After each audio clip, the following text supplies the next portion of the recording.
2024 সালে গোটা ভারতবর্ষ জুড়ে ঘৃণাত্মক বক্তব্য বেড়েছে 270%, যার 96% দেওয়া হয়েছে সংখ্যালঘু মুসলিমদের উদ্দেশ্য করে। তবে আশ্চর্যের বিষয় হলো, এসব বক্তব্যের 1/3 বা 33% দিয়েছেন স্বয়ং দেশটির উগ্র হিন্দুত্ববাদী প্রধানমন্ত্রী নরেন্দ্র মোদী। এর আগের বছর অর্থাৎ 2023 সালে ভারতে মোট 33টি ঘৃণাত্মক বক্তব্য রেকর্ড করা হয়। তবে 2024 সালে তা বেড়ে 122-এ দাঁড়িয়েছে।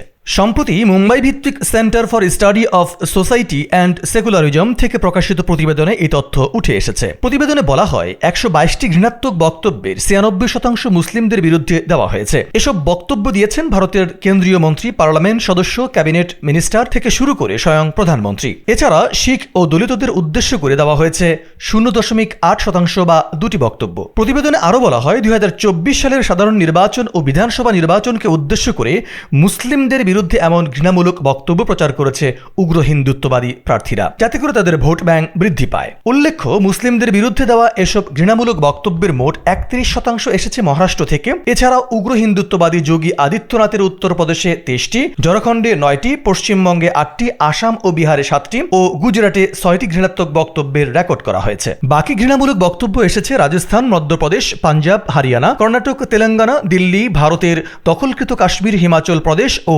ছত্তিশগড় থেকে।